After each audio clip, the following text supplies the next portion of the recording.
What's up, everybody? Welcome back to another episode of Clocks Running, the podcast, everything flag football. I'm Jacob. And I'm Ant. Wow, you really had a nice little delay there. Thought you would say like I'm Mr. Oh, Clean or well,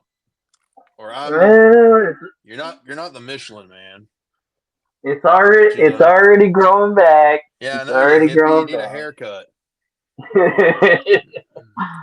I spent a lot of years with nothing on my face and nothing up top, and You just went, but yep, just flipped it around. that's fine. Yeah, so we are live at what did Jed just say? Half past? Is that what he said? I don't. It's half past five, man. Half five. Yeah, there we go. They Half don't say past. past. This is not your grandpa in the 30s I don't. in New Okay. York. It's half five, man, which is half Oh, 10 half for five. him. Yeah, and half 11 for our other guests. We are Exactly. live. We are live on Instagram, and I'm seeing comments coming through. This is cool. Okay. I Great. also Facebook, YouTube. We're gonna see comments on the screen. What about So MySpace? chat, tap in, bro. You gotta let MySpace die, man. Okay, we Never, just dude. we You keep wanting to let it die. I'm keeping it alive. Me and like okay. four other adult film stars. Oh no, that's terrible. Yeah, well, Okay, yeah. So, do you want to get right into it with let's guests get that right are into it. drinking their 10th cup of coffee for the day to stay up for us? Let's do it. Bring them on. I'll let you drop the intros. You've been watching all the Euro Cup that just played. So let's hear it, man. Give them the intro they Yeah. deserve. So, yeah, absolutely. I mean, the Euros was amazing. Like 45 teams, something crazy like that. Mm-hmm. I was watching games at 3 in the morning, 5 in the morning, 8 in the afternoon. I don't know what time it was, but they were great. And I thought I had Jets on the sideline, but man, first and foremost, Jed is a speed demon on the sideline. What up, Of Jed? course he Oh is. yeah, What up, man? what I cut from the video was me running over the player who ended up in front of me. Like, Hey, nearly if you're gonna be a bulldozer, be the I, best I, I, bulldozer you can I was be. like, I look rapid. Will ignore me flattening the poor Italian guy who landed in front of me. Like they don't need to know that bit. Like, It's always the poor Italian guys that get taken out. I tell you. once you get So, a big stop him, like So I was keeping going, like. so next up, we have royalty in the building. This is amazing. I met him in Tampa last year. Same thing. The hustle does not stop. Marcus, welcome to Clocks Running. What's up, Marcus? It's good. I'm glad to be here with you. Okay, yeah, I met you last weekend, so but it's okay to with you again.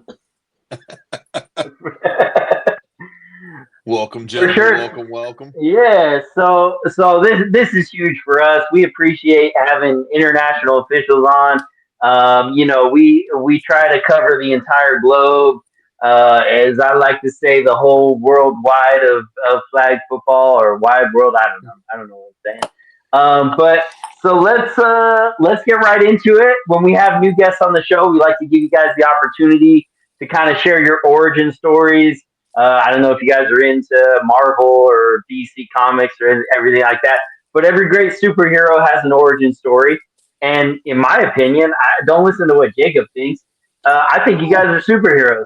So let's start it off. Jed, just share, kind of what brought you into flag football and what got you to the point you are in this world today.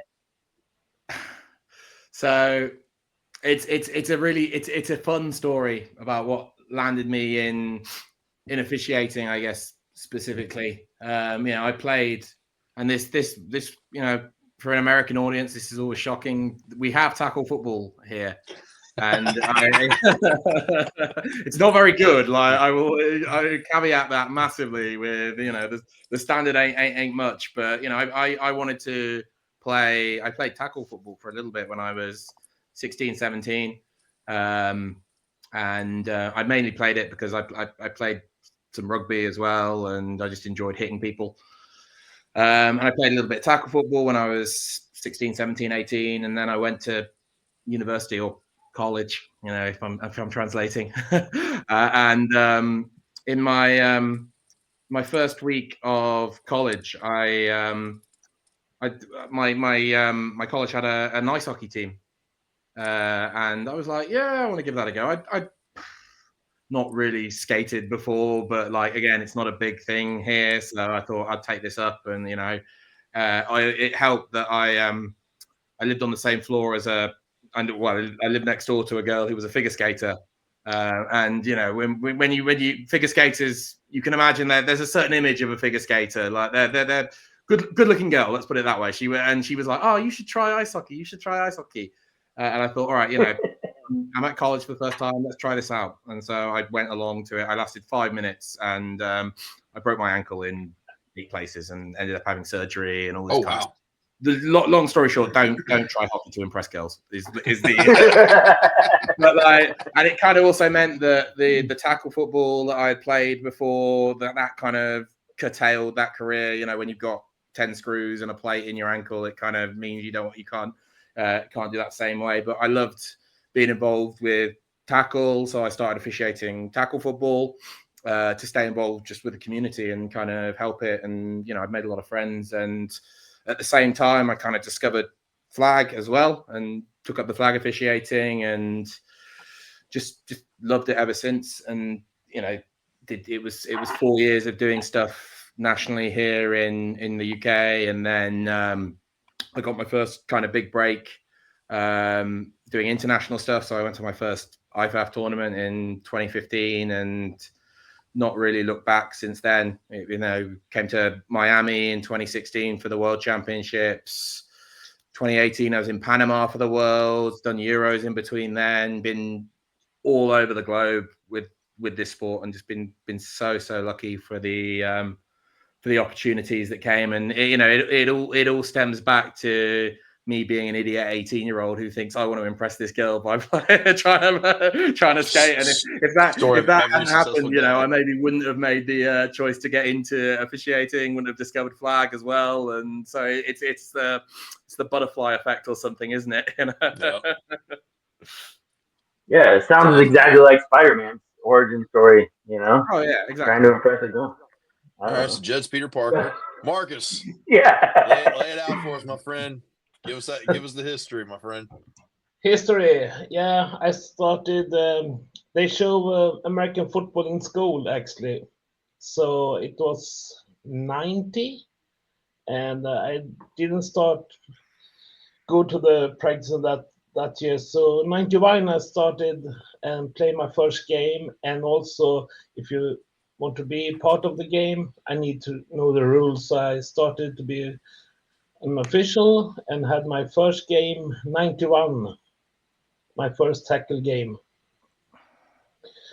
And I've done a lot of games since that. 2010, a friend asked me if I want to be a part of the national team in Sweden in flag football. So we went to Canada for the World Championship.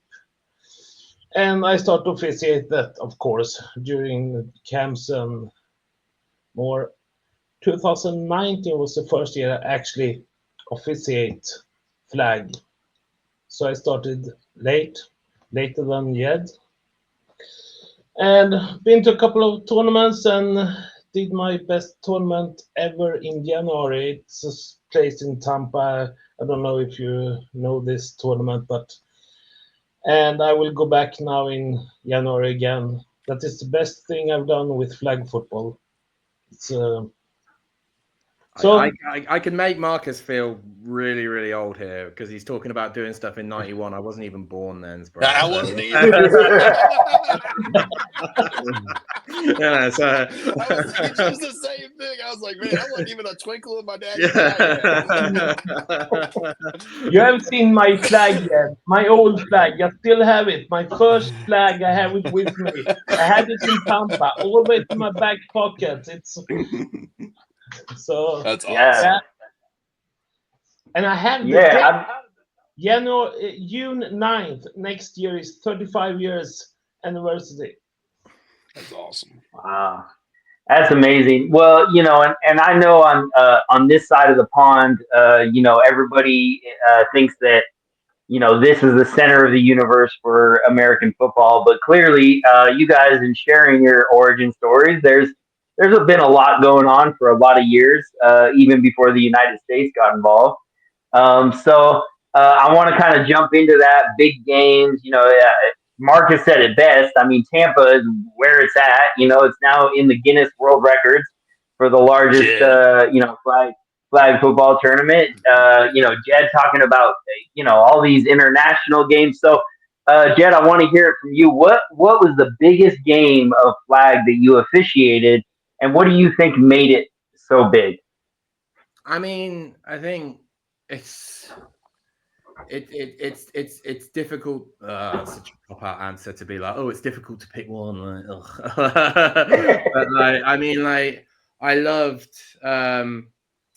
I worked the women's gold medal game at the World Championships last year, and it was, I think flag football as a whole is in such an amazing place at the moment with the Olympics and all that kind of stuff, and with that tournament being the first one after it was announced that we're in the Olympics and all that kind of stuff, we had so many eyes on it, and it just felt so like this was the everything coming to a point there. That gold medal game last year, I mean, similarly, just a couple of maybe last month, 2 months ago now, when we were in Chengdu for the World Games, and that was just such a professional environment to kind of be in.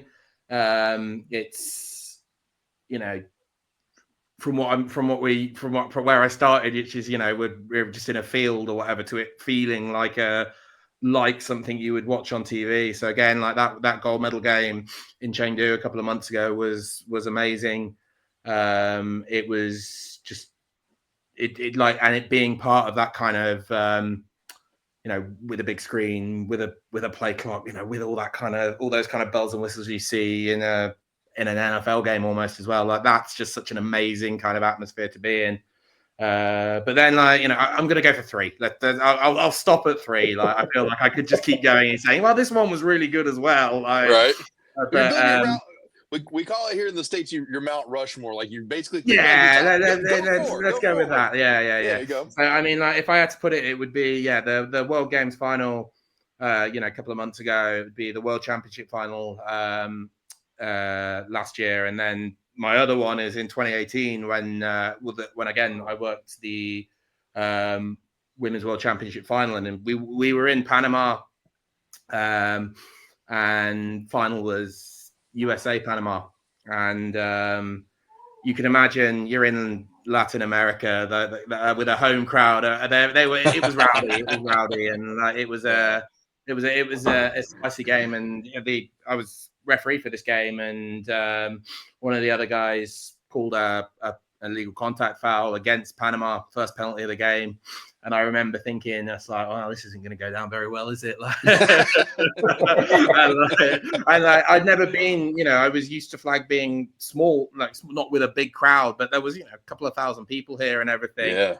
And it sounds weird, but, it was almost weirdly enjoyable getting booed like loudly when I was like trying to announce the penalty. I kind of like relished it a little bit as I kind of stepped forward. And I was like, and he sort of looked at me. It's like, I don't think you're going to be very popular when you announce this. And I wasn't very popular, but like, again, it's one of those memories that I have of just, if I had to talk about one, maybe not a whole game, but like one specific memory, me getting booed by 3,000 angry Panamanians definitely is like, it's like something that sticks in the brain. Yeah, absolutely. Yeah, that sounds intense for sure. I do want to say I'm going to let this slide on that question, but I want you to understand here on Clock's Running, when we ask a question, we need an answer. You got to pick. Oh, there's no skating around. He gave the No, No, you see, like we're British. We're very kind of like I'm British. I'm very kind of like I can't like be all sorts of like bam bam bam like you guys are like we have to kind of waffle a little bit, but I will try my absolute hardest. That we will be like one individual ones. I'll cut all the fluff around the next one. Don't worry. Listen, here's they the don't deal. even. This is what we call good cop, bad cop. Ant's a problem. I got your back. Don't worry about it. Marcus, when and you're 35 years, what's the biggest game you've worked? Or give us around Mount Rushmore. That's okay too. I don't care what Ant says. You know what? Hold on. They don't even carve people's faces in mountains in Europe, so that he can't even bring that up. I wouldn't either, but that's beside the point. Go ahead, Marcus. I'm sorry. I interrupted. Jeez. I'm fired up. You didn't even let him get started. One game. Oh, okay. Opening game, World Games 2022. US against Panama. Women. That is, but a really good game that I have still in my memory. It was actually in Ireland, my first game as a referee that tournament, and it was Belgium against Georgian. It's two really bad teams, but the game was, for me, it was good. I had a really good game, so it almost be the biggest games to have a good game. Okay, Crew I like good that. and everything, and you go from the game and think this was good. It's still a good game. So, yeah, okay. So Panama, US. You said that was the opening game. So why was that such a big game for you? Because it was World Game. Oh, okay. I got you. At the World Games. Yeah. Hey, don't make me bring up the two-time champions of the World Games. I got my jersey ready. Come on. You do. I don't think you let that thing leave the desk. I don't.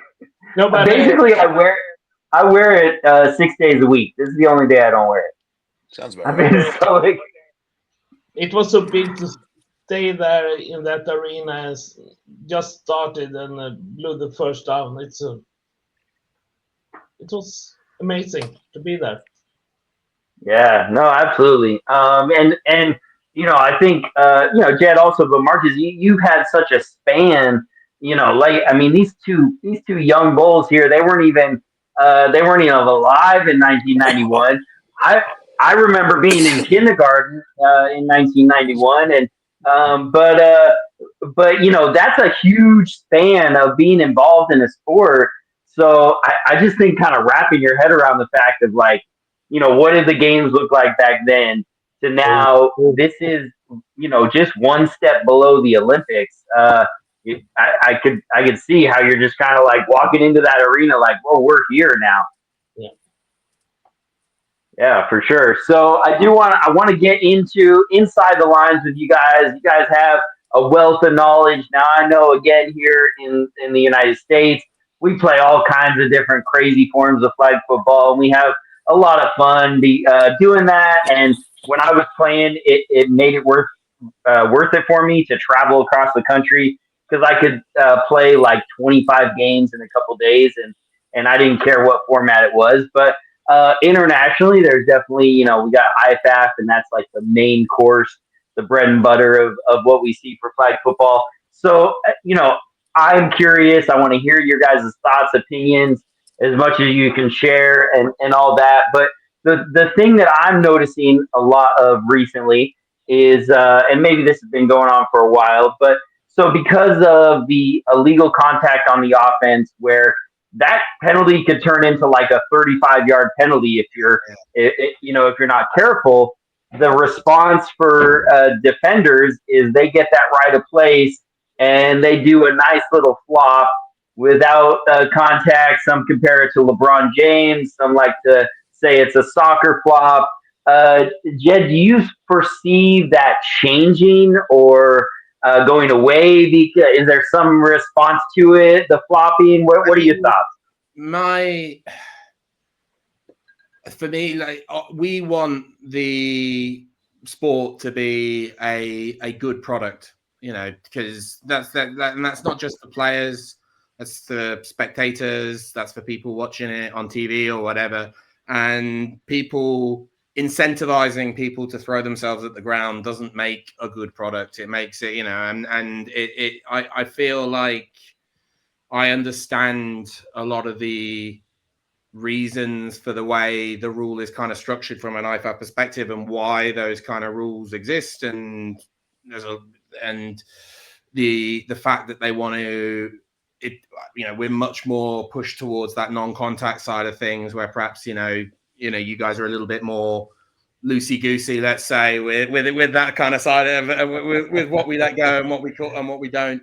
But I do think that kind of needle has perhaps swung a little bit too far the kind of other way, and we're now putting defenders especially in a position where they have the incentive to kind of throw themselves at the ground and try and buy a foul, because it's such a big penalty for the offense, and it's difficult because I don't really blame the defenders who do it, because just win, baby. Like they want to do whatever they can to kind of get a result, and especially with the sport becoming more professional and and it meaning more and more and more for teams to win, like they will do everything they can do to try and get that win. So I don't really blame them for wanting to put a little bit of extra mustard on those falls or whatever, however you want to sort of describe it. But these phrases are great. I think it is something that we as officials have a responsibility to kind of try and understand when is it actually a legitimate kind of contact, and when is it someone who's just throwing themselves at the floor and is trying to sell it to us. And I don't necessarily. I think the genie's out the bottle a little bit with it, in terms of that like they know what they can do now, and all we're doing is playing catch up and trying to figure out, all right, which are the ones we call. And I think it's got better, certainly. I think one of the main things we as a top level of IFAF officials talk about so much now is about, all right, which ones do we actually want to call? We went through perhaps a phase where we were like calling so much of this illegal contact offense, and it was killing the game. And I think it doesn't make it a good product to watch. No one wants to watch a game with 20 flags in it or something like that. You're going down a road I want to go down so bad. Keep going though. Keep going. Yeah, exactly. No one wants to watch that. And I feel like our big kind of push over the last kind of couple of years has been, all right, let's get the big ones, but let's not be stupid. Let's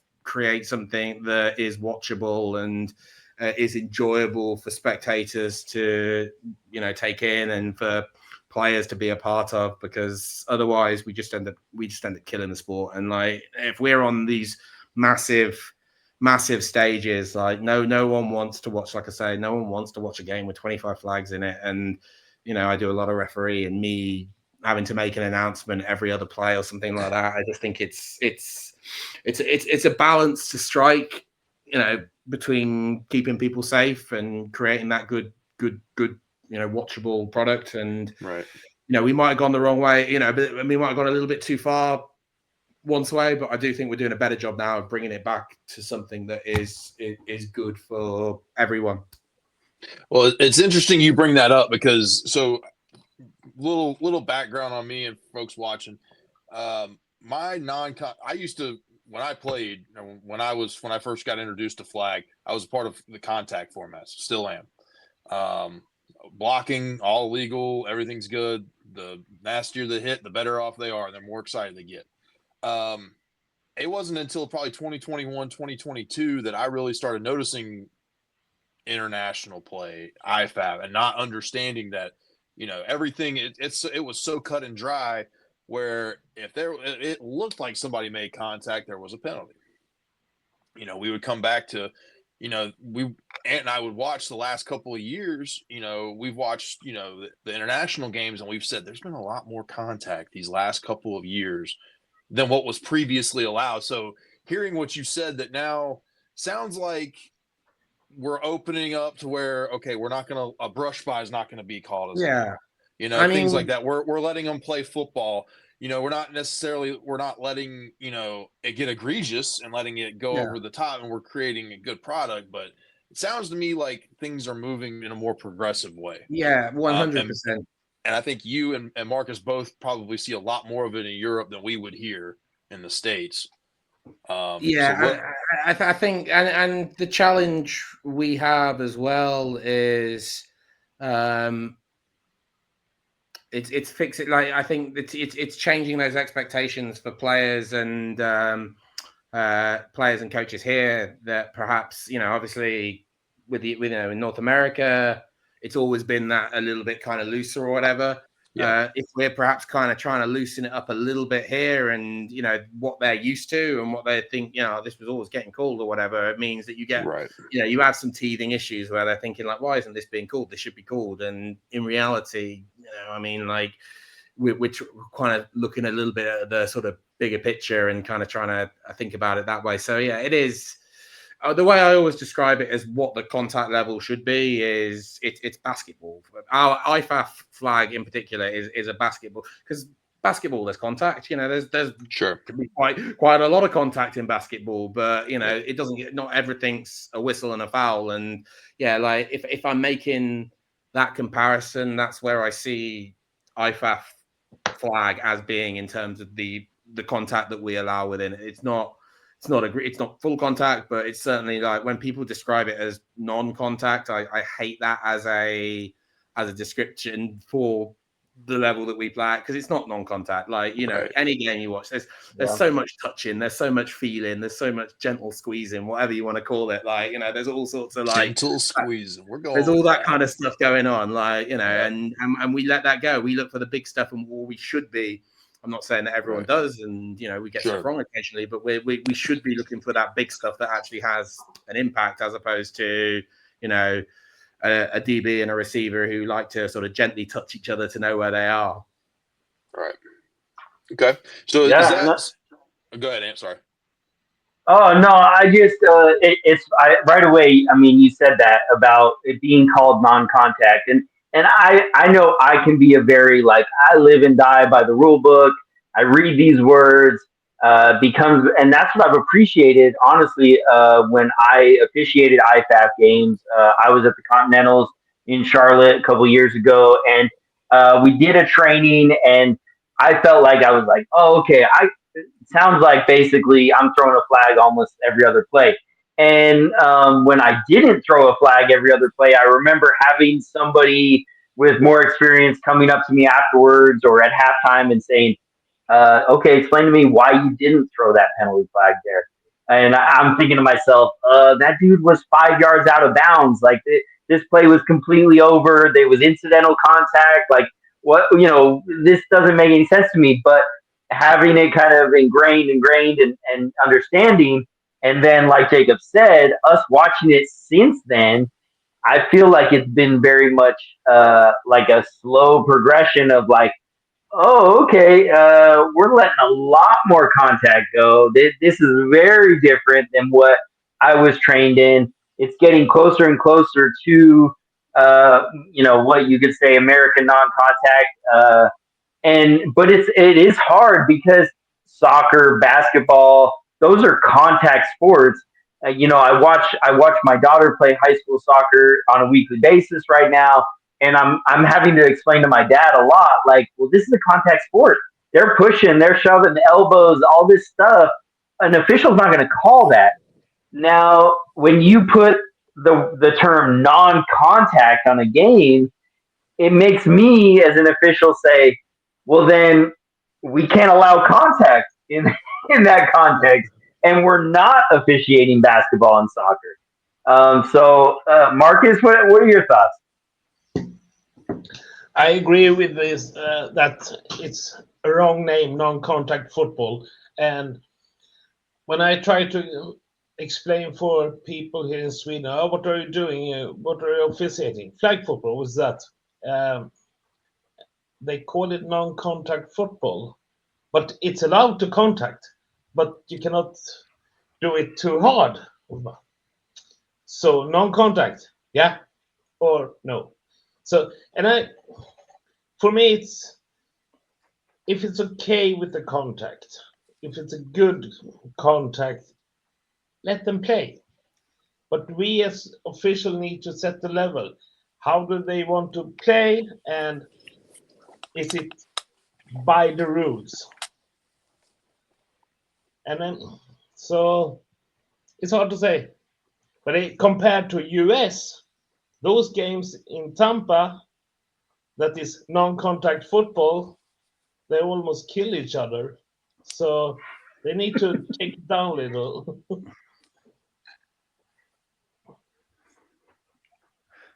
I feel like Jed, go. I know yeah, you got a lot to say, Jed. Go right ahead. I feel like it's like that. When like where it needs to probably be sits somewhere between what we call what you guys call. You know what I mean? Like there's a balance.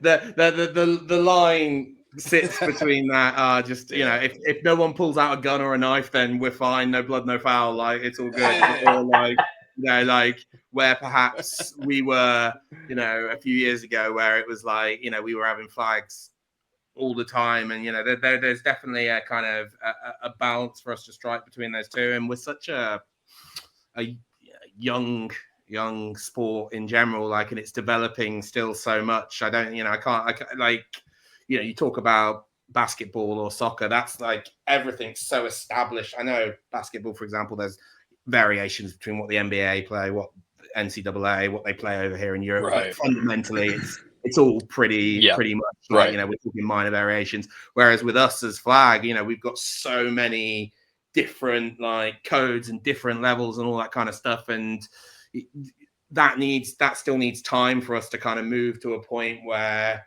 we start all getting on the same level and it all becomes a little bit more aligned and everything. So I don't think it's a problem that we kind of have this stuff happening right now. I think it's just a natural kind of consequence of it being a newer sport and something that needs to kind of develop a little bit more as well. So, we'll get there. Like I said, like I think stuff like the Olympics and whatever, we want it to look good. We don't want it to be a tons of flags and everything. So we need to, be pushed, all of us together, to kind of get it to that kind of that better place as quickly as possible. But we'll get there, and I think it'll be great. And we just need to keep working and keep aligning across different countries, across different codes or whatever, and just get us to that point. You did bring up that, you kind of were going through a little bit of almost like a teething phase with kind of the way you guys are moving in that direction. Markus and Jed, do you guys both see more growing pains with that and moving to where things are allowed and kind of laxing a little bit? Or do you see it where, because again, like you being in Europe, you guys play this format a lot more than we do. We have an Olympic format in the States that with USA flag that we call Olympic. It's close. It's not quite exactly the same. But there's not a lot of IFAF, rules being used. Do you guys see more conformity to that? Or do you see more pushback from teams and coaches and organizers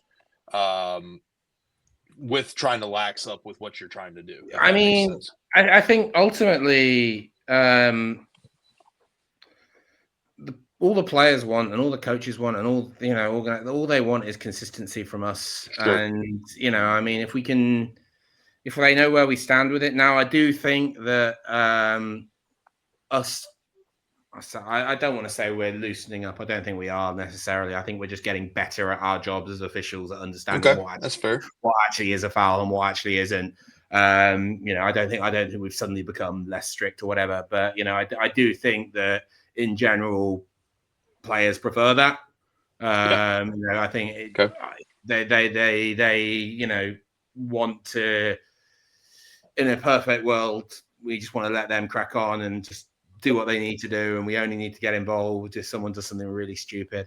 Which, depending on what team you're doing, can be very often, or can be, some of them are pretty good. So, I do think they probably do prefer this a little bit.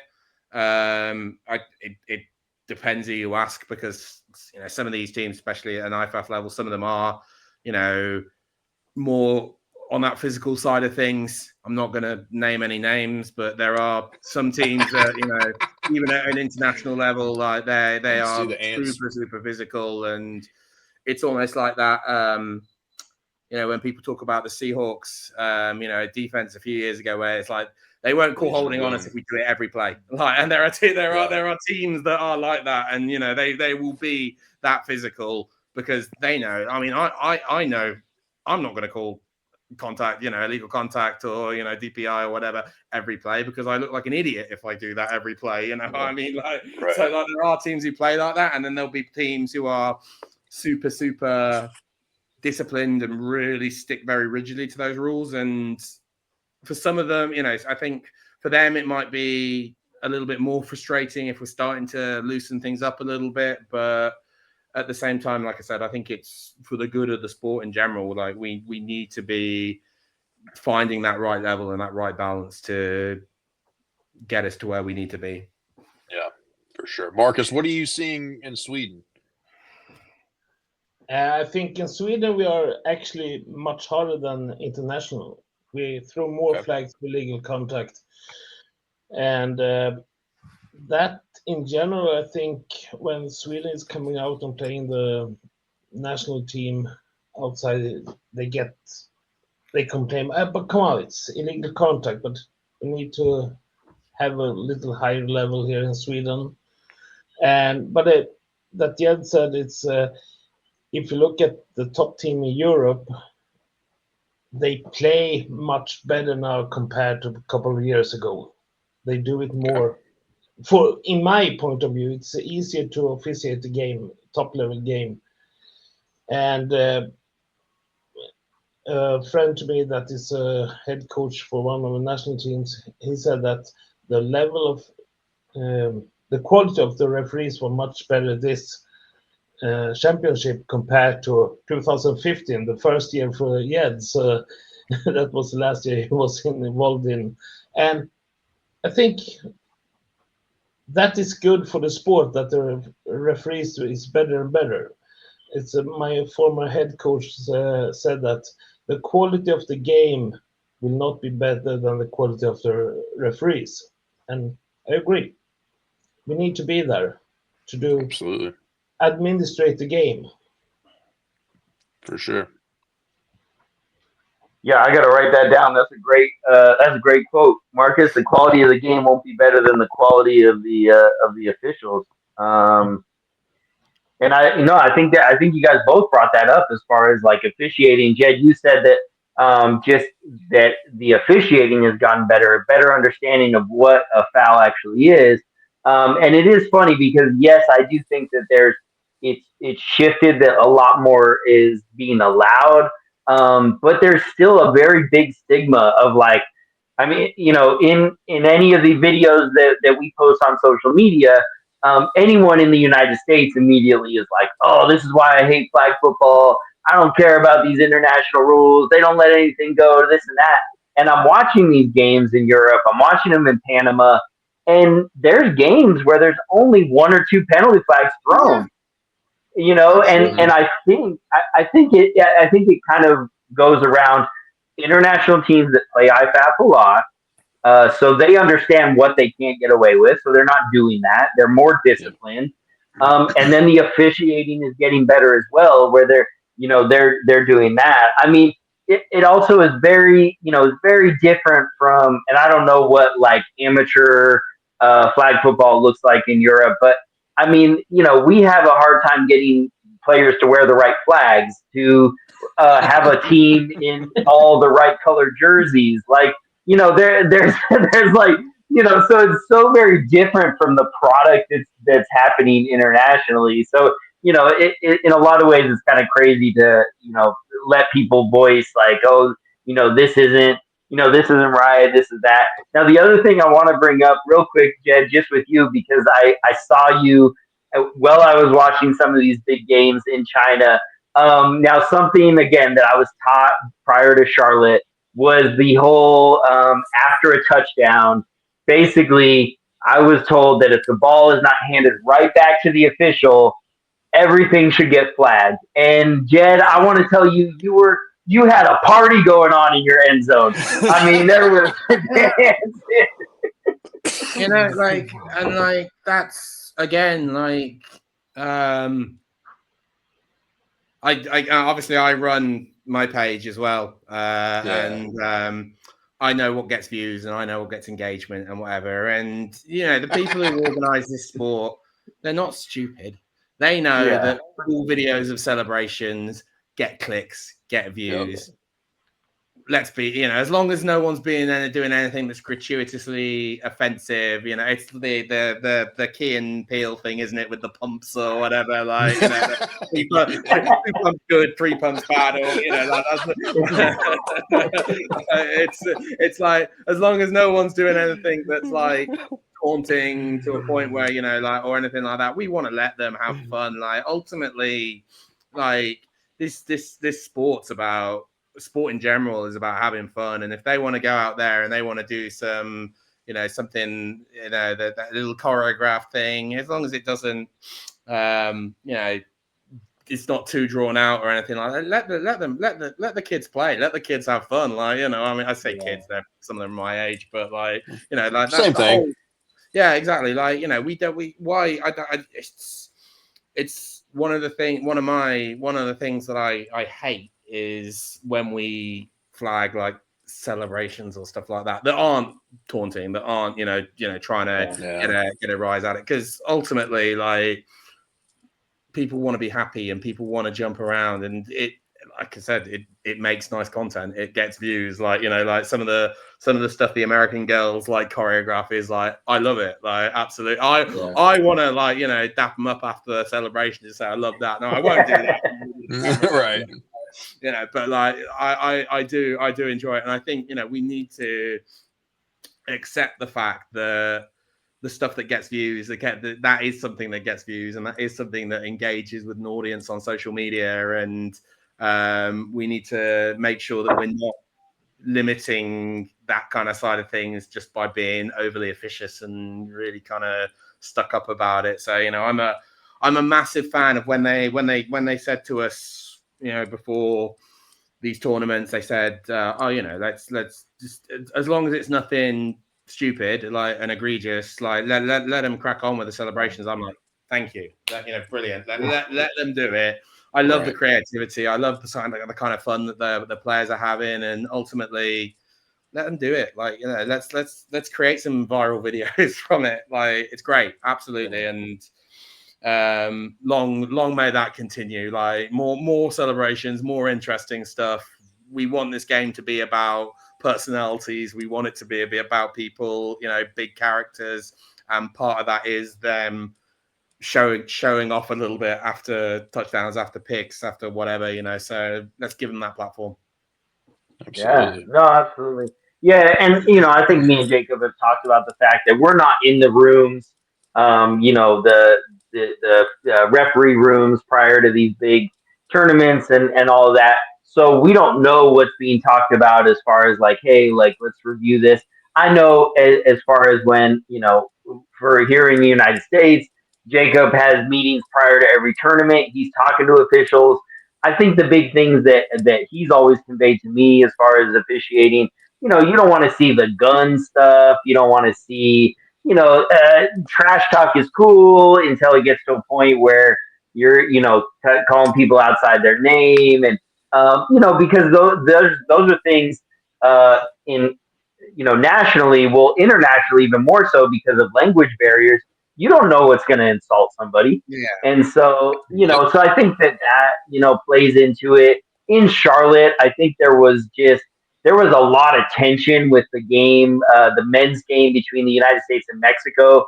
And the championship, I mean, within the first couple of minutes of the game, there was a personal foul. There was almost a player disqualified. It got like intense very quickly, and the officials had to reel it back in. Yeah, So yeah, I think there's some of those games where you just know, and unfortunately we didn't get it in Panama, but those ones are gonna have to be controlled in a different way. yeah.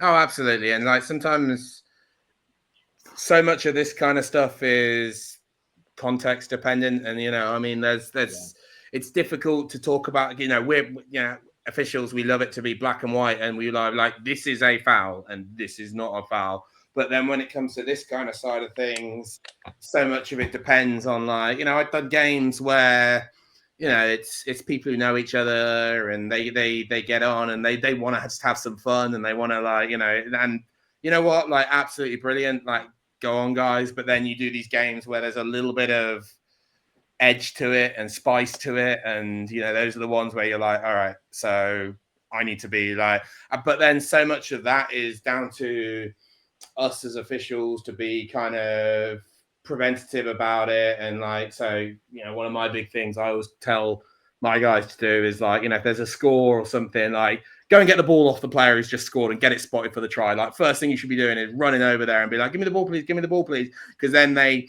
know you're there, and they know that, if they do something stupid, they'll be like, well, there's an official right there standing right next to me or whatever. So so much of that we can cut off before any of it starts escalating by just being there and just, trying to just push it forward and not giving them the time to do those stupid things that I sort of mentioned before, where that kind of raises the temperature and raises the temperature and raises the temperature. So yeah, it's difficult, and it's always hard when there's stuff that you're like, oh well, if this happens in one type of game, I probably don't flag it, but if it happens in a different type of game, I might flag it. And we don't necessarily want those as officials, but I think when it comes to this kind of side of things, it's just so dependent on what the actual context of the game is. Yeah, no, for sure. So- Marcus, go ahead, Jacob. No. Go ahead, Marcus. Yeah, I was going to say, Marcus, do you feel like there was in Tampa, there was like a big adjustment period for you to those first few games, figuring out what am I allowing, what's okay as far as trash talk? Is it some games it's allowed to dive? I think you can dive with some, or is it not? It was something that I think it was jumping, and it was not allowed to jump. And Sonia, my favorite referee, came up to me. Did they jump? Yeah, it's okay. No, they can't jump here. Okay, we have a flag. But all the first games, when they start laddering the ball after line of scrimmage, I stand there with the flag. No, it's okay. Come on, it's okay. It was hard, but when you had officials around you that helps you, it was easy to convert to the rules, and they explained the rules before. But the hard thing was you have a game in one type of football, and the next was another type. Okay, what is the rules in this game? So that was the hard thing. And you talk about jerseys. I had one game, I counted. It was 7 different jerseys at the field at the same time. It's about, okay. And I think that 2 was similar in each team. So, yeah, whatever. So, but I will do it again. No problem. Yeah, no, absolutely. Jacob, you have another question about this topic? Or I'm going to move on. Keep going. All right, cool. So Jed, I do want to run through, just because I know you've been all over the globe, so I want to run through it real quick just in the last couple months. As far as the results of some of these games, for the World Games, was that a surprise to you how it all went? even just Austria, how well they did. I mean, The Mexico one. What was the big surprise from the World Games?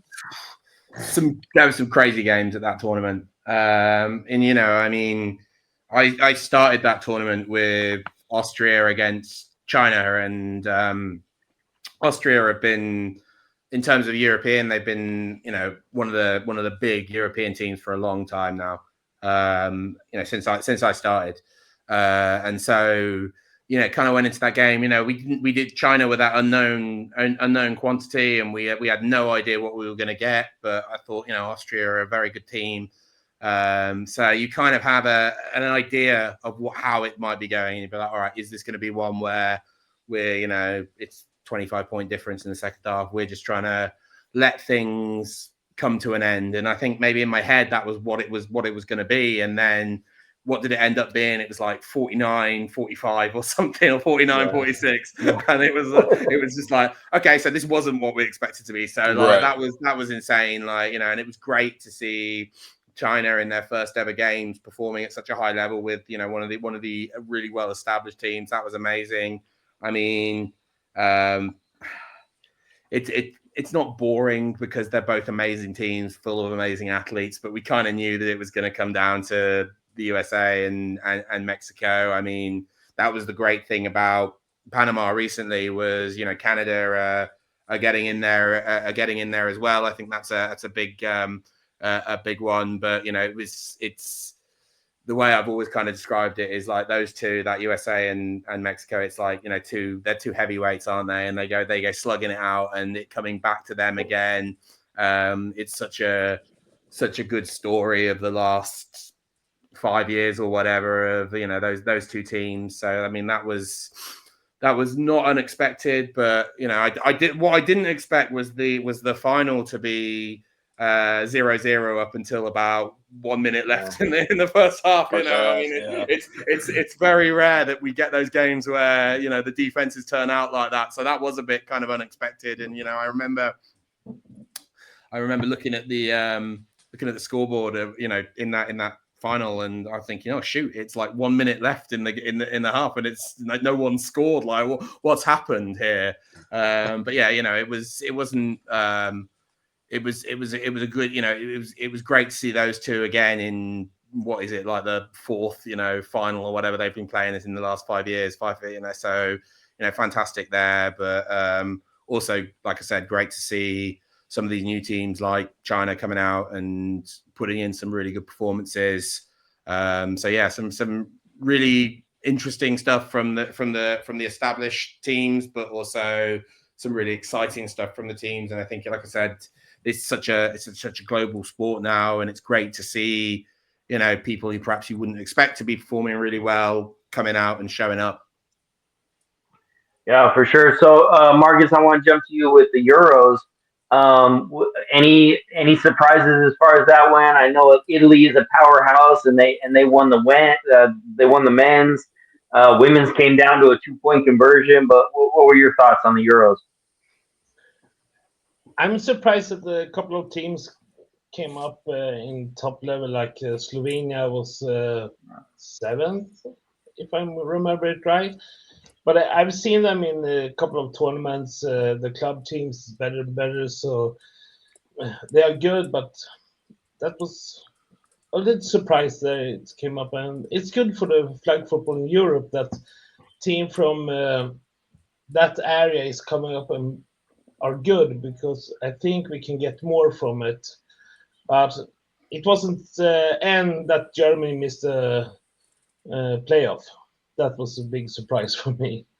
But they play in the same group as Slovenia, and they beat them, if I remember it right. So, but otherwise, from the beginning, I said before the Euro start that it would be Austria and Great Britain in the final, and it was right for women.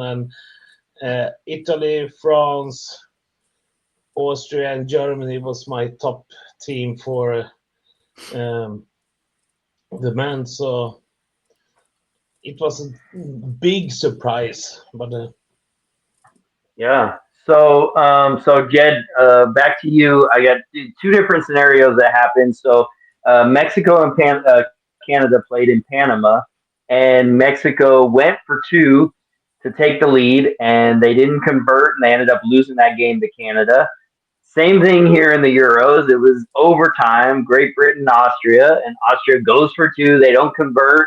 So what's your thought as a fan Always go of for two. football? Like, nah, like, anyone who goes for one is a coward in that situation. Like, you go for two, you take that game, you put the ball in your offense's hands, and you say, let's win this game here and now. And I worked the men's game after the women's final and I was stood there with some of the guys, the other people on the crew, watching the end of the women's game, and GB scored, went for one, got it, and then Austria scored, and I said, you go for two here. Whether you give your quarterback the chance to win that game, because all you're saying by going for one is like, all right, let's play again and see what happens. No one knows what's going to happen when you start going to that shootout overtime or whatever. Like that's anything can happen. You put the ball in your offense's hands and you say go and win us that game, and you either end up looking like a hero or you don't get it, and it sucks. But I when the Austrian coaches made that choice, I was like nothing but respect for those coaches. Like I have, that is I make that call. If I was a coach, I'm never going to be a coach at that level, but if I was, that is a call that I am making every time. Like put the ball in your best player's hands and let them try and make something happen. And like I said, sometimes it doesn't work, but this is what that's sport, isn't it? So 100% love it. Like absolutely. If ever I am actively disappointed if I'm officiating a game and a team scores and they've got a choice of going for one to tie it up, right at the end of the game, they've got a choice of going one to either tie. We have ties in our regular season league there. Which I know is a scary concept for Americans, like ties. What is that? Like? We need winners and losers. We don't need. It's when teams score the same and the game just ends, guys. I don't know how much you know about that. But we don't. If a team share here. If a team goes for the tie, I'm always like slightly disappointed in my soul, like on the sideline. I'm like, come on, guys, just go for the win or bust. Like I love that as an attitude. So every time I'm going for two there. Gotcha. Absolutely. Yeah, I mean, I guess my only challenge to that, and we just had somebody in the chat say the same thing. In both of those games, the defenses were playing really good. Canada's defense was playing really good, as well as Great Britain was down most of that game, and then they charged back. They had a huge interception in the second half. I mean, I see what you're saying, and trust me, I'm going for. When I was coaching the team, we're going for two every time, win or lose. We're not going to a tie and all of that. But those defenses were making a stand, like, hey, we're the best on the field right now. Yeah, but I still, I mean, it's one play. Like, put it in your QB's hands and let him make something happen. Like, I will live on the. This is the train that I am riding, like every time. And I mean, it turns out that it's something that I'm surprisingly passionate about. I didn't know that I was so passionate about going to win every time, but I've learned something about myself sitting on this on this show. So there we go. Yeah, no, absolutely. So I do want to just kind of look ahead a little bit with you guys. But first, I have a really important question. Me and Jacob were talking about this. So our understanding, and I don't know if you know this about us Americans, not only are we not good at geography, we're not good at math either. So whoa. First of all, you're not good at geography. I'm good at geography. Oh, okay. Sorry. All right. My mistake. Yeah. So Europe. No, we don't have polar bear at streets in Sweden. No. Okay. That was my next question, but no. That's because I haven't made the trip over there yet. Yeah, so Europe got 7 teams in for Dusseldorf. America's got 5. Africa, one of the second biggest continent, right? They got 1, and Asia's only getting 3. Is that is that okay? Like, do those numbers add up? I mean, I know they add up to 16, but should they be different numbers? I think it's an interesting kind of question. I mean, especially with how they've moved the tournament, with it being 16 teams and you having to kind of qualify for it. There's a balance, isn't there, between we want teams from all around. It's a world championship. We can't just have a load of European and a load of America's teams in there. If we just said let's take the top 16 teams in the world, it means that it would be mainly European and America's teams in there. We need there to be a spread of teams from around the world, but then at the same time, we want the best teams. We want every game should be a hard game, shouldn't it? At that level, and we don't want someone there who's making up the numbers. Sounds a little bit harsh. I don't think I mean it quite in that way. But you want there to be we want there to be competitive games. I talked about it being a product, and part of the sport being a product is exciting, close games that are enjoyable to watch. You want quality over quantity. We need to kind of weight it so that we are getting more of those the highest level teams there, while also making sure that we've got teams from all different continents and representing everyone. So I definitely think I see like the pros and cons to both sides of it. But I do think the kind of system that they've got is actually a pretty good one, because we have got teams from all around the world, all different continents there. But we've also got, we're making sure that all the teams there are high quality, and that whatever we end up with the groups being whoever ends up getting matched up with anyone, it means that every game should hopefully be exciting and close and competitive, and that's what we really want, I think. Yeah, no, for sure. And I just think that, in a lot of ways, this game is growing at such a fast speed, that there's a lot of catching up, whether it's officiating, whether it's figuring out, which continents are going to get what, I mean, the Africa's had their first tournament, so it kind of makes sense that only the winner got in. But how do you then turn that 16 into 6 for the Olympics, and how does that make sense? I don't want to go there. Like, I don't even want to think about what that looks like, man. Like, that is, it's crazy what that's going to look like and how that's going to work. And that is for people who have far higher salaries than I do. Like, to kind of make those decisions. Like, there are far more important people who will be trying to weigh that all up. Like, honestly, I have no idea, and I think it's with the Olympics, with it only being 6 teams, there's going to be people left out in the cold from that who absolutely deserve to be there, and that's going to really suck for some teams, like, who are like right on that kind of like on that edge. And it's especially with it being our first time there, and I don't know, we obviously flag football wants to go back, but this is kind of our opportunity to showcase ourselves a little bit.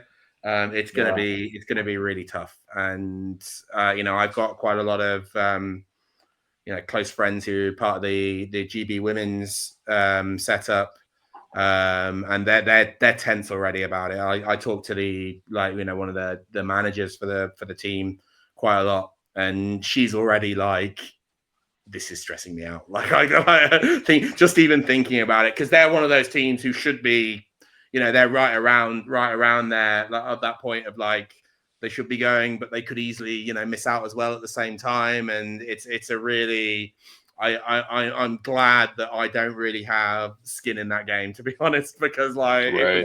it would be killing me already. I just go out there and all I mean, from a personal perspective, that's my aim, my aspiration is I want to be officiating at Olympics. I think it'd be so cool. Just such an amazing thing to kind of happen, and that's what I drive towards myself. But I also know that it's much easier for me to kind of control all those variables as an individual than it is as a team that has so much more kind of going into it. So yeah, like it's gonna be crazy. There's gonna be people who are gonna miss out who absolutely could have been going, and yeah, we'll see how the next couple of years go, man. Like it's gonna be scary. Yeah, absolutely. Yeah, so Marcus, let me, because Jed, once again, Jed being Jed, skated around the answer, and so I gotta turn to the King of Sweden. I'm putting you on the hot seat. All right, you are the Olympic Committee, and it's right now. You gotta pick the 6 teams for men's and women's. Oh, wow. Give me pick one, men's or women's. I want to know which 6 you're putting in. US, Mexico, I think Canada will make it. Then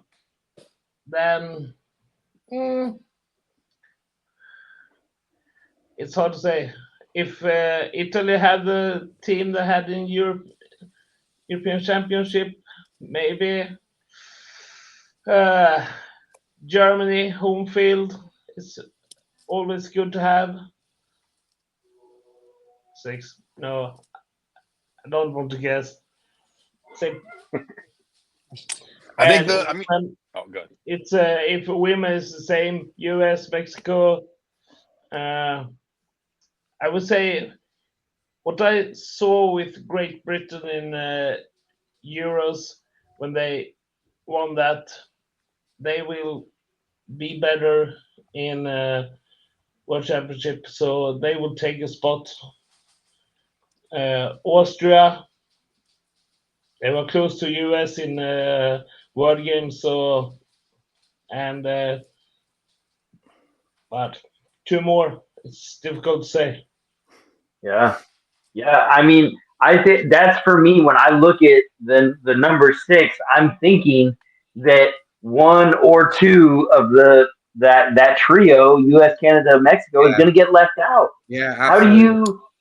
do you upset 75% of the world in the Olympic Games by like you can't just have one continent represented. Yeah. Like So but I think it has to be right. This is just speculation, but it would be you consider your host country, they get an automatic bid, right? Yeah. So let's say we're really playing for 5 spots. You have the Yeah. 4 continentals, right? Am I wrong? You got the Americas, Europe, Asia, and Africa now. Yeah. You got the 4 continentals, and then you have 1 at large. And I'd say you just have 1 tournament where you take all the winners of the continentals and let the winner, whoever wins, that's who gets the spot. Could you imagine? Oh yeah, exactly, and that's the situation that we're going to be, potentially going to be in. Is we're going to have like those slots are like gold dust, and like I don't know what that's going to look like in terms of how those teams qualify, but it's when it comes out, like it's gonna be crazy. The games that that I mean, it was crazy this year at the Euro. I mean, when they announced how the qualification was going to work for the Worlds next year, it meant that games the Euros just gone, games that would previously, these games would mean nothing. Like it was a game on the Saturday morning, on the last day, on the morning of the last day, and it was the bracket for 5th to 8th. And they're just and like previous years, all that was just like, oh, we just want to play these games to figure out where we're going to be in the rankings or whatever. And suddenly these games went from being, oh, we're just playing these just to find out where we are, to, oh, we need to win this game to qualify for the World Championships next year. And honestly, one of the most intense games I worked all tournament was one of those games on the Saturday morning. It was Israel-Denmark, and they were both, it was 41-40 final, and it was a crazy game, and they were leaving everything out there, and it meant it was and previous years that was a worthless game. Basically, that game didn't mean anything. It was just I mean, the difference between finishing fifth and sixth in the year, or seventh and eighth in the Euros before, whatever. You know, I mean, great, you know, Right. it's pride or whatever. But then suddenly it was like, right, there's something we're playing for here. And if you just take that intensity that from that game and times it by 100, you're not even close to what those games will be like. That, you know, when it's announced what they'll mean for qualifying for the Olympics. So there's going to be a lot of passion on those fields, and it's going to be whoever ends up officiating that. All I can say God to those bless people them. is good luck, guys, because you know that's going to be intense. Yeah, Really no, strong absolutely. crew for those, like. Yeah, Absolutely. no, and yeah, I mean, I think, you know, Jed, you brought it up earlier, just the fact of like, this is a very young sport. So even if we look to other sports that have been in the Olympics for 100 years, we can't do that comparison, you know, No. because Right. it just everything's amplified. In the 1930s, when basketball first came around, they didn't have social media. They didn't have, you know, they didn't have the, you know, the NBA involved in all of it. You know, so everything, there's so much looking towards this. It's being talked about in the Super Bowl, all over, you know, social media. I mean, yeah, it is going to be crazy. I remember it in Panama watching, it was like Brazil, Argentina, and it was same thing. It was like 45-43 was the final score. Like they were playing for everything, and it was for sixth place. It was the final spot. Like, so, you know, or fifth place. So yeah, I mean, I think the intensity of all of these international games has increased. I guess one final question I do have before I let you guys go, because geography is my passion. Jed, why, why does Israel play in the Euros? I don't.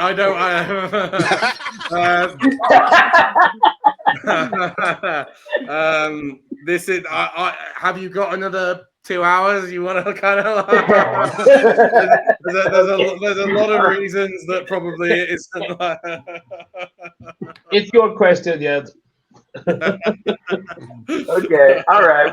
You know, me and Jacob were talking Jeez. about the different countries that maybe were on the cusp. You know, like Georgia, and you know some of the, Yeah, you know, and also, I mean, you know, I we think. just read about history stuff, so Yeah, we don't know. I think from there, there's a lot of kind of like, I guess, political things would be how you would describe it.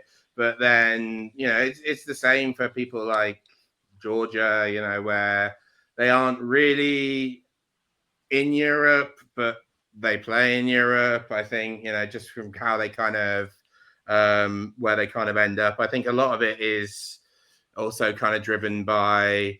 I mean, it's the same in soccer as well. Where so Australia, for example, Australia play as a Asian team in soccer. They're part of like the Asian Federation. They play in the Oceania, Asian yeah. Champion. Australia is not in Asia. It's not, you know, and It's its own they continent. do that. They do that because it guarantees them more competitive games because they're playing stronger teams. Because if you look at Oceania as a group, Australia is by far the biggest country, and with, you know, they were beating. I think there's a famous story about Australia beating American Samoa 36-0 at soccer, you know, in like when they were playing in that kind of federation. So there's loads and loads of kind of different reasons that teams do it. But yeah, let's say difficult question. Not sure I really am equipped to answer that one. Fair enough. Yeah, we Okay, just started all right. looking at the team names, and I was like, wait a minute. I said, Israel's not in Europe. Turkey's not. Oh yeah, but quite yeah, considered. Turkey as well. Not naturally, you know, a little bit of Turkey in there. I mean, Georgia, not the Georgia that you guys are probably thinking of. You know, Right, we're not talking about they didn't have Hotlanta. the accent. It's a slightly different accent compared to the Georgia that you guys are probably used to. Right. But, you know, Right. Yeah, no, we absolutely. started looking, and we were like, wait, this doesn't seem right. Okay, Nah, but All right, and I'll playing devil's advocate, if for example, if I'm Israel and the Africa, Africa just had their first tournament. Why not go to Africa and win it? Guarantee your spot. Well, I mean, I think there's also a case of like, how you want to test yourself against the, and it's like that analogy I just gave with Australia and soccer. You want to be playing against the best team. The only way you get better is by playing against the best teams and like pushing yourself to play top level, top high quality. Like, it's great if you're winning games all the time or whatever, but I don't know. Do you learn as much from beating everyone really easily compared to actually pushing yourself and stretching yourself and being challenged by those big games as well? So I think there's a lot of different kind of bits and pieces that feed into it, but yeah, no, for sure. Well, Marcus, we appreciate both of you guys joining us. We know you guys got to get to bed. Thank you so much for your time. Anything you guys want to plug, your show, anything, feel free to. Jed, you're up first. Yeah, no, I mean, you can find me on Instagram. I'm the Zebra Pen. I do sort of like I started it by just kind of talking to officials I kind of knew around the world. I think there's so many cool stories from officials that they can kind of tell. We've evolved a little bit now that I realize that what the general public actually wants is just controversial plays and me talking about them. I'm giving the people what they want, like, so our content's evolved a little bit, but you can find us on Instagram at the Zebra Pen. So give us a follow. It'd be fantastic to kind of see more people in there. Remember, we are primarily IFAF rules with the content we place, so I don't want any angry Americans in the comments saying like, "How is this a flag?" Like, that we're stricter, guys. We're stricter, but we're trying to fix that as well. But it'd be great. But thank you guys for having me. Absolutely. Yes, sir.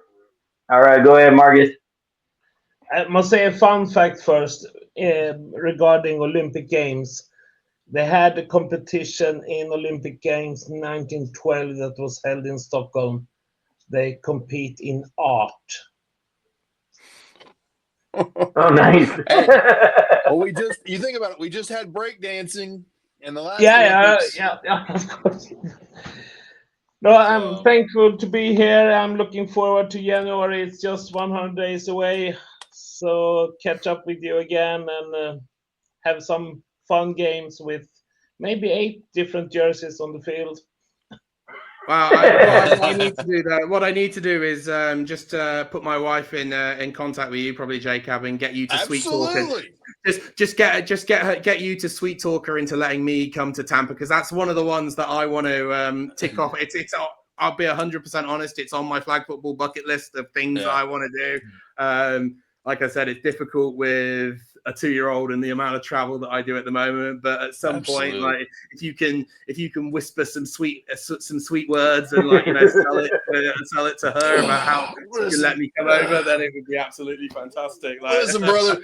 Listen, man, if you need that permission slip signed, just send it right over. I'll talk to you. I'll get it taken care of for you, my friend. We'll get you here. We need absolutely. Marcus will tell you it's a great time. We have a good It's an insane 5 days, but it's a great time. So anything we need to do, but definitely appreciate you guys for hopping on. Sure. Guys. Yeah, we'll see you guys soon. Absolutely. Y'all be good. There we go. Wow. So, and our Instagram has been going crazy tonight. Joe's been commenting. Charts. Yeah, she's everywhere. Well, she's excited about the Asias coming up. And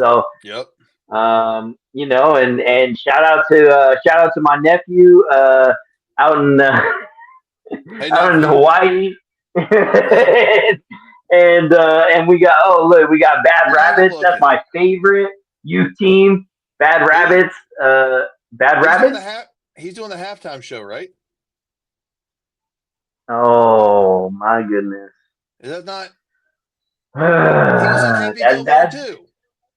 Okay. I don't even know how to continue this conversation. What do you mean? It's Bad Bunny, not Bad Rabbit. Oh. It's a big difference, man.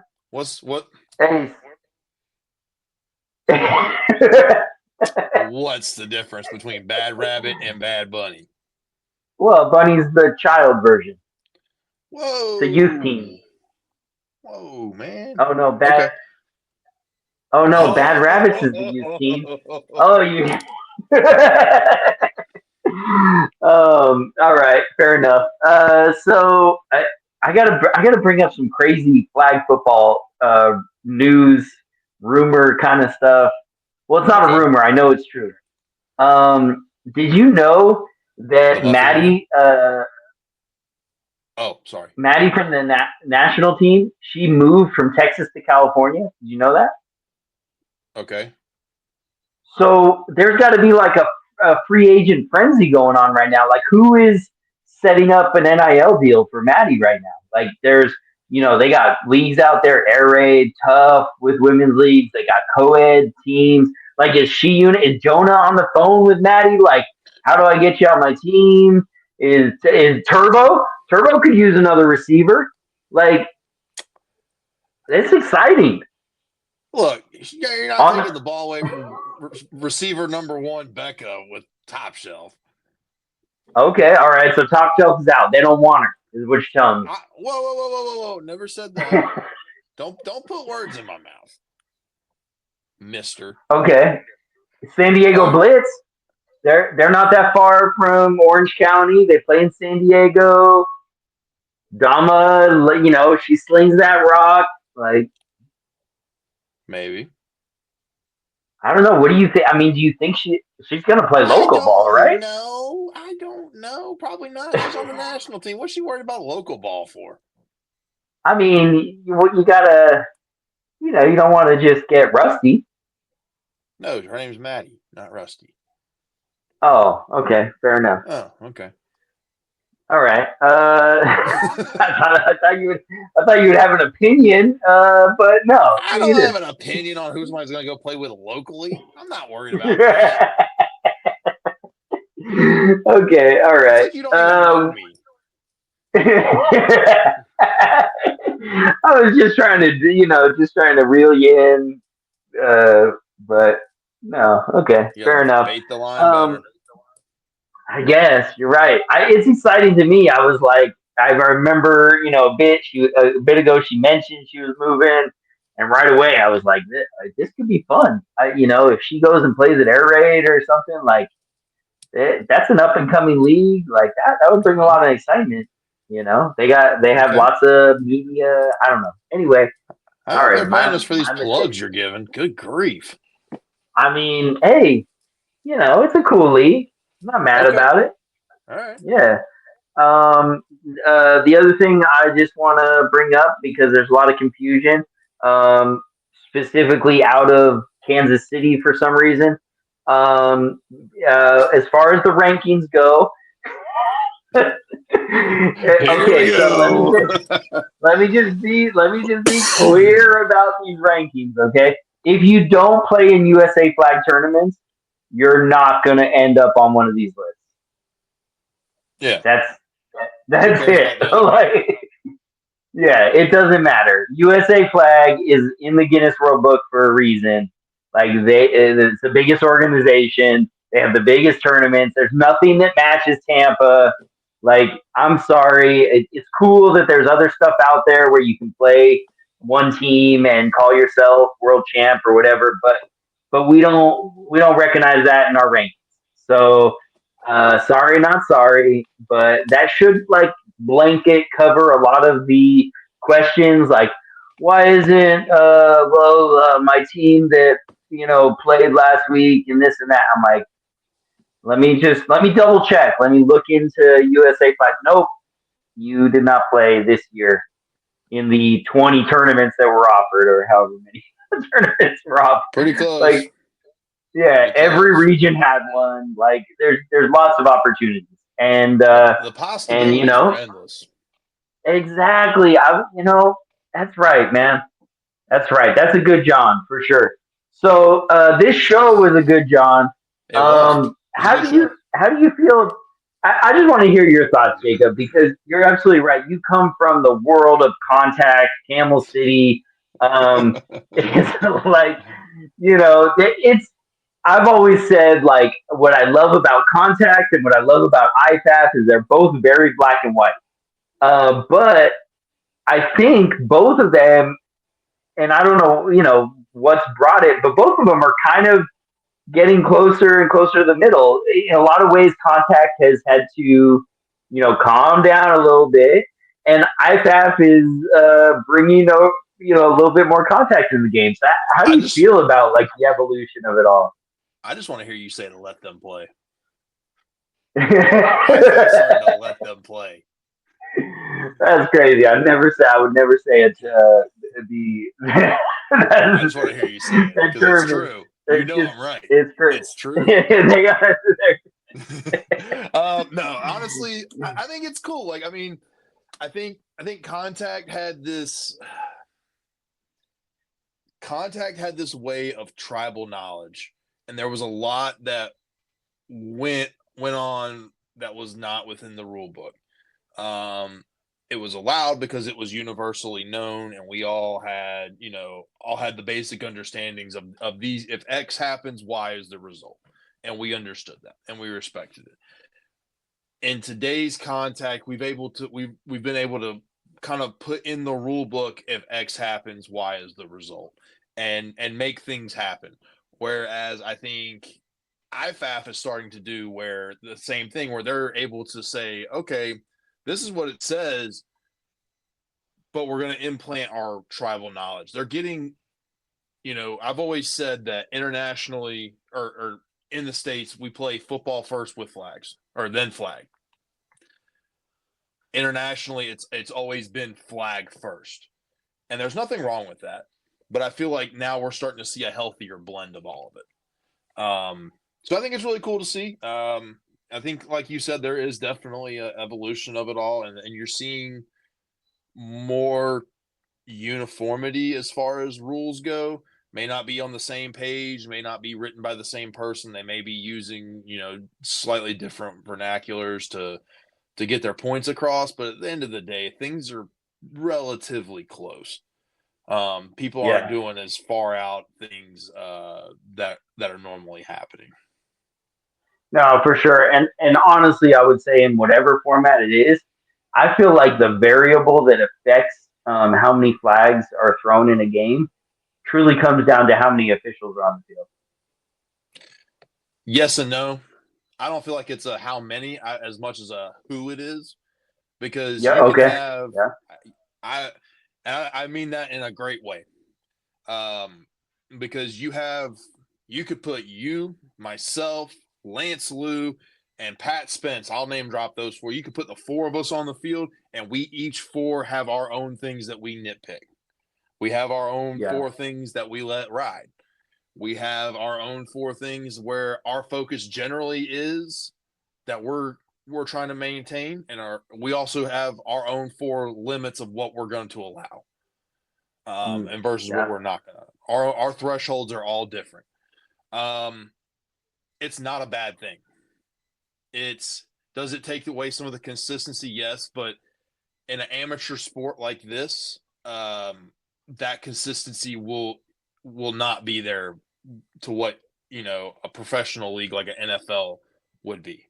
Even at the IFAF level, you're still not going to get that consistent. It's going to be close, but we saw it in Finland last year. With what we watched, we saw it in Paris this year. We saw it in Panama.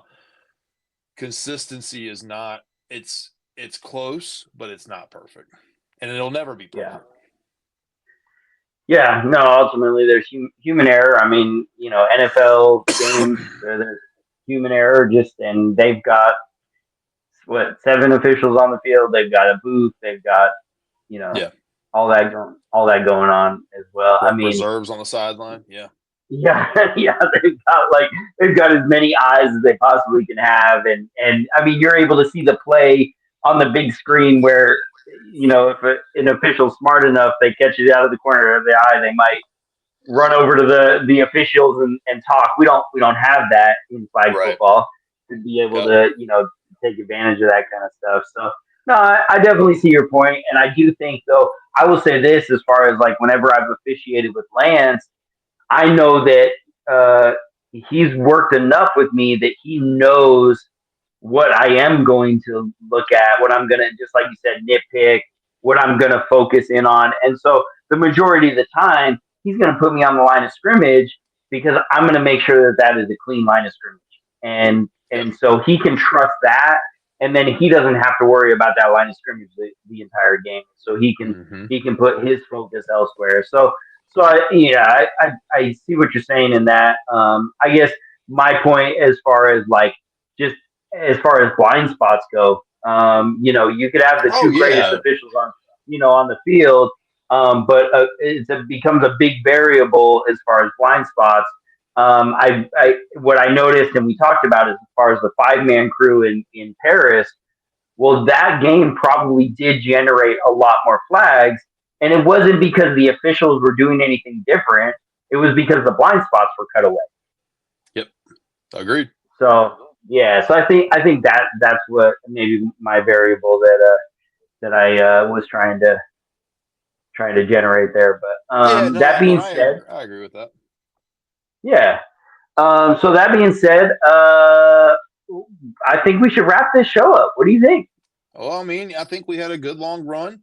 Jed and Marcus were both full of information and fun conversation. So I think this is a good stopping point. Why don't we tell the people where we're at? Besides everywhere, anywhere you get your podcast, we're there.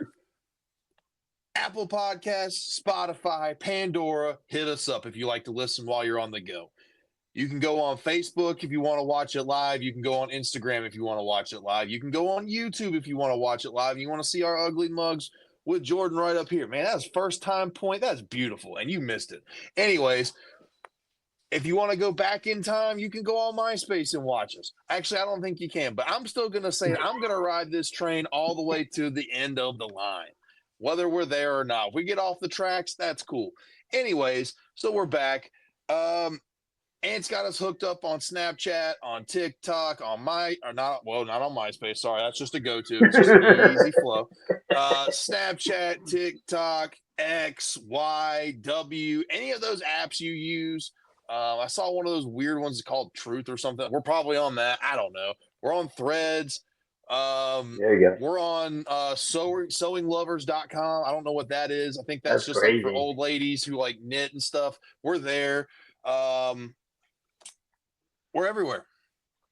The goal is, and Ant doesn't know this yet, the goal is next week to have an official merch line launch.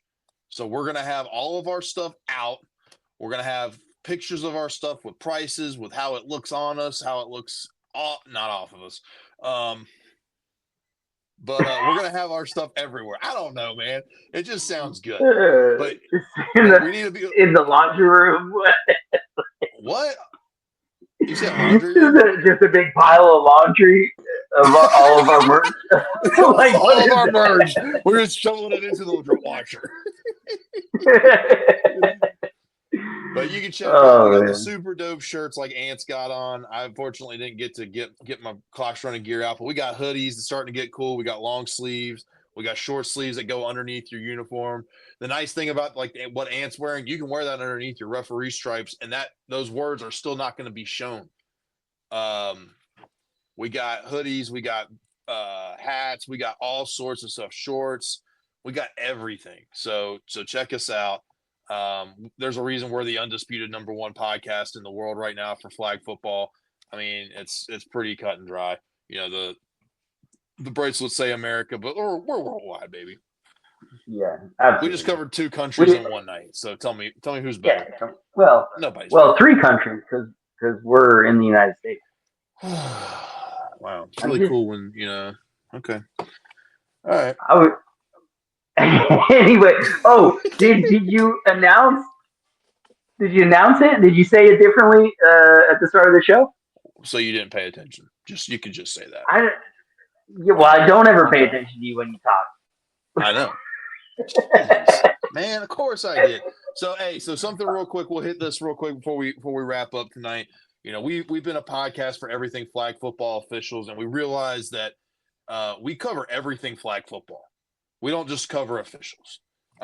Officials is our priority. Officials is where Ant and I met, and this podcast came to life. And as you see, George, I did it right the first time, and you missed it. Then you look, and I missed the point. I start pointing here, and there's nothing there. Jordan's here. Here. Anyways, we've become a podcast of everything flag football. Our goals are still the same: to cover everything we can, to talk as much about flag football as we can, and to bring life to this, bring even more life than it's already there. But make sure you check us out. You like, subscribe, and share to everything that we have, because the more we have, the more we'll be able to do with this podcast. So just a little thing. The logo's not going to go anywhere. Jordan's ugly mug's still going to be there. We're still going to be an advocate for officials. You don't have flag football, you don't have games without officials. But we are moving to a kind of a overarching thought of we cover everything flag football. Yeah, no, absolutely. I think it's a great upgrade, and ultimately, like you said, our heart is officials because that's who we are. And so we're always going to bring that perspective. We always love having officials both nationally and internationally on, but we have players on as well, and coaches, directors. Just like you said, it's everything flag football. So we have guests from all scopes of it. We had members of the media on, photographers. Like we've always said, don't just message us and say you want to be on the show. Let us know what you want to talk about. Yeah, we got big things coming up in the next couple months. Battle Orlando, 10th anniversary of that. Arlington Nationals. We haven't had nationals since Nashville last year, so this one is gonna be big. It's like Arlington's like the Dusseldorf of the United States, in my opinion. It's a big deal, and then I had to, and then all roads lead to Tampa. Whoa. We added a little pit stop right after Nationals. What? Swing right on through back to the Bay for the last tournament of the year, and then all roads lead to Worlds. There we go. And my guys, my Curry Bomber friends in the Bay, I'm sure they're going to play and have a good time out there. But yeah, Tampa, the international vibe is just increasing. What did you say, Kenya? We got an official from Kenya now coming? Yep. Talked to a guy from Nairobi today. This is crazy, man. Like it just gets bigger and bigger and bigger. But there is no other experience like Tampa. Jed's got it on his bucket list, and he's been at every big tournament that flag football has produced. So if that isn't proof enough, if you're an official, you got to get to Tampa at least once. But you're going to go once, and you're never going to want to miss it again. I've been there as a player, as a coach, as a GM, as an official, as media. I've been there as all the different aspects of it, and I love it. It's such a fun experience. I'm excited for me and my daughter to go this year, and for her to get back into get the stripes back on. She's got blue hair right now, so who knows what color she'll have in January. But but that being said, man, this has been a great episode. I appreciate you, Jacob, as always. And check out our merch. I guess we're doing something crazy next week, so I'm excited for it. Yeah. All right, and appreciate y'all joining us. Have a good night. Absolutely. See you guys.